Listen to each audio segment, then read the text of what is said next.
Libra could topple the entire financial system. Everything. Global trade, banking, finance, money transfers, the entire thing. Everything that Bitcoin enthusiasts hope for with Bitcoin could be pulled off by Libra. A new system of money, digital money, that could upend everything we're used to. But there's a problem. If Libra does what Bitcoin was supposed to do, the control of the monetary system moves from one set of billionaires to another. The legacy financial system won't be upended, it'll be transferred from strong hands to stronger hands. This is the Civil Report's In Focus, a look at a company, companies, or markets that made Wall Street's news cycle.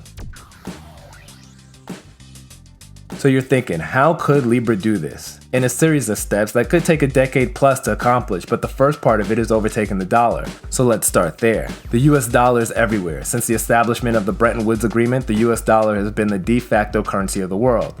90% of foreign exchange trading involves the US dollar. Over 80 countries keep their currency in a trading range relative to the US dollar. According to the International Monetary Fund, the US dollar makes up 61% of all known foreign exchange reserves. 7 countries outside of the US have adopted the US dollar as their own national currency. Almost 40% of the world's debt is issued in US dollars, and most international trade is settled in US dollars. As I stated, the dollar is everywhere, and many people and institutions benefit from it being everywhere. If you're one of those people, businesses, or entities that benefits, you would do all that you could to protect its standing and question anything that came close to disrupting the system. Which leads me to the regulator pushback on the Libra project. Libra poses a risk, not only to global financial systems, but also the company's broader payment system. That quote was written in a letter by US Senators Sherrod Brown of Iowa and Brian Schatz of Hawaii. The letter was sent to caution Visa, MasterCard, and Stripe of the potential harm, quote unquote, that Libra could cause. Visa, MasterCard, PayPal, Stripe have all dropped out of the project since that letter went out. And this makes sense. These are companies in the finance sector that are winning with the current system. And that's not to say Visa and MasterCard wouldn't make the same amount of money, if not more, if the Libra coin or Bitcoin ran the world, but I understand why they would leave. Why disrupt the system you benefit so much from? After a good second look, it's not surprising that those particular companies left. It's more surprising that they got on board to begin with. Now, I can't say all regulators envision a doomsday scenario in their heads when they question Libra and the Libra Association. Some likely have issues with Facebook, which is justifiable. Facebook was dealing with the public fallout from failing to identify foreign agents, using the platform as a weapon to sway elections, and the Cambridge Analytica scandal, which compromised millions of Facebook users' data. In dealing with those issues, it announced its entrance into the finance arena, an arena that requires security, safety, and trust between the institution and the user. The company that couldn't protect its platform or its users' information wanted to be a steward of finance for its users.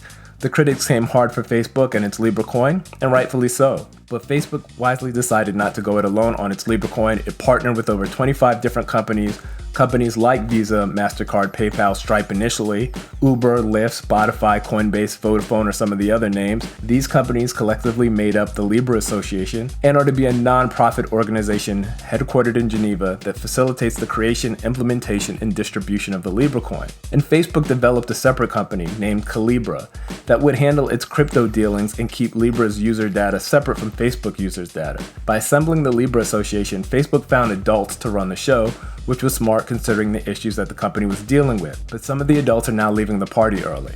But back to how Libra could topple this system. Love them, like them, or hate them, Facebook wields a tremendous amount of influence, and regulators are very aware of this. There's an estimated 7.7 billion people in the world, and Facebook's family of apps has 2.4 billion active users. A look at 3 other social media apps, TikTok, Twitter, and Snapchat, reveal that they have 1.4 billion monthly active users combined. It would be extremely optimistic to think that everyone on Facebook is going to use or embrace Libra coin within the next year or two. But 2.4 billion active users is a large pool of people to market Libra to, and the company could see a large usage of the coin off the bat. One of the issues Libra is trying to tackle is the cost related to transferring money, which can be as high as 7%. The other issue, the socioeconomic cost of not having a bank account. The World Bank refers to this group as the unbanked. There are 1.7 billion people who are not in the banking system. 2/3 of that group have mobile phones. How many of those phone users have a Facebook app is unknown, but there's a stickiness to the Facebook family of apps that's hard to explain. Even after a year of scandal and the Delete Facebook movement, the company still grew monthly active users. Facebook's platform, plus the companies of the Libra Association all pushing a currency, could turn the financial industry on its ear. Libra could be the world's currency, bought, traded, and sold like the dollar, used to settle international trade like the dollar. The Libra Association's quarterly reports could become more important than the US Federal Reserve's quarterly updates. And if this all played out over the next 10 years, it wouldn't really replace the financial system, it would just transfer power to a new set of hands. Who knows if those hands, the Libra Association, will act better or worse than what's currently in place. Bitcoin has shown us all that money is whatever a large number of people say it is. During Bitcoin's rise in 2017, we saw the world go crypto crazy. Cars and houses were being sold for Bitcoin. Small businesses started accepting Bitcoin as payment. All of this took place while Wall Street execs and others spoke against the validity and usefulness of Bitcoin, but the people had determined that Bitcoin was valid and useful. Libra coin won't have the same kind of rise that Bitcoin did in 2017 because it's tied to a basket of stable, low-yielding financial assets, but its widespread usage could make up for its inability to rise at an incredible pace. And that's how Libra could topple the system, by becoming a substitute for the dollar and then widely used. Regulators and defenders of the legacy financial system have shown that they are going to make it extremely difficult for the Libra Association to get Libra coin up and running. But the pushback actually caught me by surprise. During the Bitcoin run of 2017, regulators had issues with Bitcoin being accepted as a currency because of its decentralized nature. I thought a centralized cryptocurrency backed by 20+ organizations with a few Fortune 500 companies thrown into the mix would be everything regulators wanted, but I was wrong. I think many of the regulatory hurdles associated with Libra also have to do with Facebook leading the charge. If Libra were a MasterCard initiative with Facebook as a partner, I suspect it wouldn't have received the opposition that it has. The idea that a company that has been so reckless when it comes to the security and safety of its users' information now wants to establish a financial arm warrants criticism. But that's just speculation on my part. Libra could have the same issues if led by MasterCard or Visa. I have no clue how the Libra coin situation will play out. I'm in favor of it as long as the Libra Association is on board and growing. I think the financial system needs a little shaking up, and it'll be interesting to see if Libra can do it. So that's my thoughts on the Libra coin. For the Silver Report, let us know what you think. Can Libra coin be the next big thing? Do cryptocurrencies stand a chance in the future, or will everything always be the way it is now?